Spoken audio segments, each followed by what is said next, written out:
ஓம் சாய்ராம். என் அன்பு குழந்தையே, தவற விட்டு வருந்தாதே. நீ தேடும் ஒன்று இந்த பதிவில் உள்ளது. தவறாமல் கேட்டுவிடு என் செல்லமே. இனி நீ நினைத்த வாழ்க்கை உனக்கு கிடைக்கப் போகிறது. என் வாக்கு என்றும் பொய்யாகாது. உறவுகள் உன்னை பாராட்டும். பொறுமையாக இரு.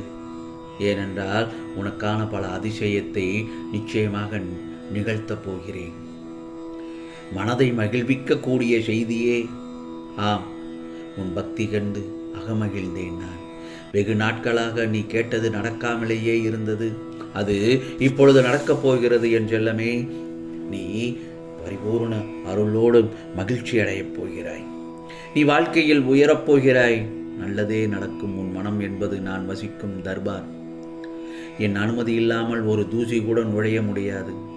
உனது துயரங்கள் அனைத்தும் விலகப் போகிறது. நல்ல செய்தி உனது செவிகளில் வந்து சேரும். எல்லா சந்தர்ப்பங்களிலும் உன்னை அரவணைத்துக் கொண்டேதான் நான் வருகிறேன்.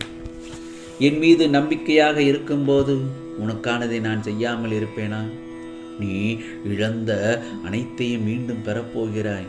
அதற்கு இந்த சாயப்பா முழு பொறுப்பு. நீ விரும்புவது தாமதமாவது உன் கர்ம வினையேதான். ஏன்? உன் சந்தோஷத்திற்காக உன் கர்மாக்களை தட்சணையாக நான் எடுத்துக்கொண்டு உனக்கு புண்ணியத்தை உருவாக்கி கொண்டுள்ளேன். நீ எதையும் என்னிடம் வேண்டினால்தான் நான் செய்வேன் என்று நினைக்காதே. உனக்கு எதை எப்போது எப்படி செய்ய வேண்டும் என்பது எனக்கு நன்றாக தெரியும்.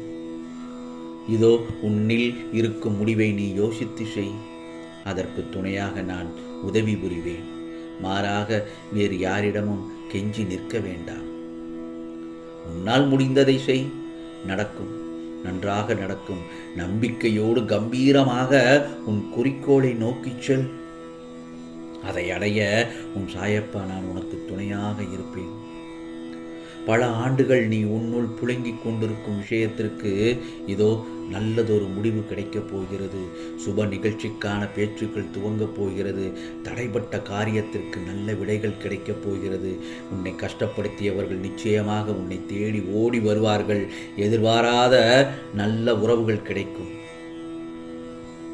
உனக்கு அருமையான விடியல் விடிந்திருக்கிறது. அற்புதமான நிகழ்வுகள், அதிசய செய்தி, மனது குளிரும் செய்தி, வேலை கிடைக்க உத்தரவு, திருமண பேச்சு, நல்ல உறவு, நல்ல வருகை என எல்லாம் நல்லதுதான் நடக்கும். ஆம் செல்லமே. அதேபோல்தான் என் செல்ல பிள்ளையே, வாழ்க்கையில் நீ சந்தோஷமாக வாழ வேண்டும் என்றால் இரண்டு வழிமுறைகள் தான். என்ன தெரியுமா? கண்டுகொள்ளாமல் சென்று விடுவது, விட்டு கொடுத்து செல்வது. இந்த இரண்டு மட்டும்தான் நம் வாழ்க்கையை மகிழ்ச்சியாக வைத்துக் கொள்ளும்.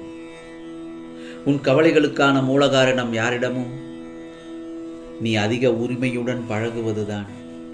எதிலும் சற்று இடைவெளி விட்டு பழகினால் எந்த துன்பத்திற்கும் இடமே இருக்காது.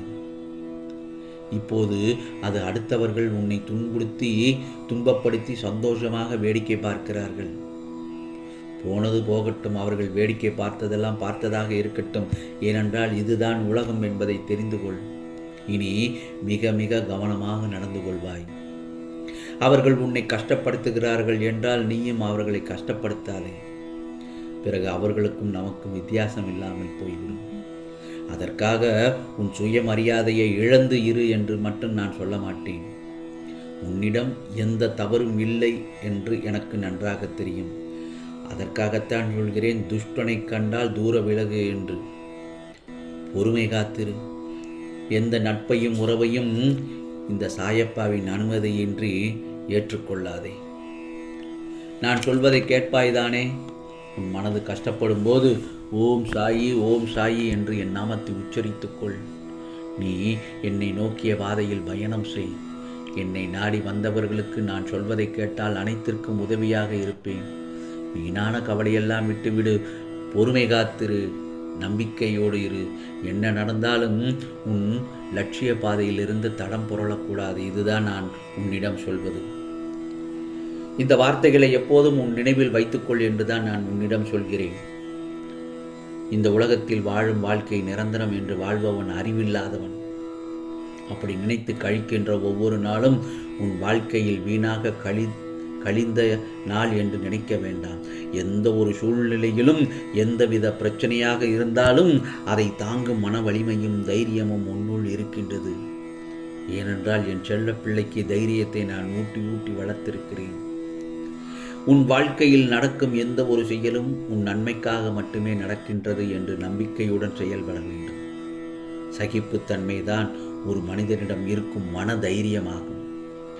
இதுவே பாவங்களையும் துன்பங்களையும் வென்று வருகிறது. சகிப்புத்தன்மை, ஆம், அந்த சகிப்புத்தன்மை இல்லாதிருந்தால் வாழ்க்கையில் வெற்றி பெறுவது மிகவும் மிகவும் மிக மிக கஷ்டம். அவசரப்படாதே என் பிள்ளையே, உனக்கு நல்லதே தான் நடக்கப் போகிறது. ஒரு நாளும் எடுத்த முயற்சியிலிருந்து விடுபட நினைக்காதே. முழுவதுமாக அதில் ஈடுபடும். உன்னை இந்த அற்புதமான உலகத்திற்கு அறிமுகப்படுத்தியவன் இந்த சாயப்பா. உன்னை நிச்சயமாக அனைத்திலிருந்தும் பாதுகாப்பவனும் நான் தானே. நீ எதற்காக காத்திருந்தாயோ அது உன் வீட்டு வாயிற்கதவை தட்டப்போகிறது. ஆம் செல்லமே, உன்னை விட்டு சென்ற உறவுகள் உன்னுடைய அன்பை புரிந்து கொண்டு உன்னை தேடி வரப்போகிறார்கள். அவர்களை ஒருபோதும் உதாசீனப்படுத்தி விடாதே. உனது வாழ்க்கையே ஒரு போராட்ட களம்தான். அதிலிருந்து இப்பொழுது மீண்டு வந்திருக்கிறாய். உன் கர்ம பலன்களை முழுவதுமாக நான் ஏற்றுக்கொண்டேன். இனி நீ உயரப்போகிறாய், அனைத்திலும் வெற்றி பெறப் போகிறாய். நான் நிச்சயமாக நடத்தி காட்டுவேன். நம்பிக்கையோடும் பொறுமையோடும் இரு. ஆம் செல்லமே, நிச்சயம் என் செல்ல பிள்ளையை உயர்ந்த நிலைக்கு வர வைப்பேன். பயப்படக்கூடாது, கலங்கக்கூடாது, அழக்கூடாது. எந்த நேரத்திலும் உன் மனம் வேதனைப்பட்டால் அந்த கணத்தில் என் நாமத்தை உச்சரித்துக்கொள். உனக்கான அத்தனை விஷயங்களும் உன் சாயப்பா செய்து கொடுப்பேன். ஆம், ஓம் சாய்ராம், ஓம் சாய்ராம் என்று அந்த நேரத்தில் என் நாமத்தை உச்சரி. உனக்கான எல்லா விஷயங்களையும் நான் செய்து கொடுப்பேன் நிச்சயமாக. ஆம் செல்லமே, என் மீது முழு நம்பிக்கை வைப்பவர்கள் அவரை நான் என்றும் கைவிட்டதில்லை. நம்பிக்கை வைத்த ஒருவர் தன் சுபாவத்தில் உயர்கிறார் என்பதையும் இந்த படிப்படியான முன்னேற்ற பாபாவால் உறுதியளிக்கப்பட்டது என்பதை நீ நிச்சயமாக தெரிந்து அனுபவபூர்வமாக நீ மனதார ஏற்றுக்கொள்வாய். ஆம் செல்லமே, உன் மனதில் உள்ள பாரங்கள் எல்லாவற்றையும் நான் சுமந்து உனக்கான பாரத்தை குறைத்து உன் மகிழ்ச்சியான வாழ்க்கையை உன்னை வாழ வைக்கப் போகிறேன். நிச்சயமாக உனக்கானது எல்லாம் நல்லதே நடக்கும், நல்லதே நடக்கும். ஓம் சாய்ராம், ஓம் சாய்ராம். ராம்ஜி அருள் கிடைக்கட்டும்.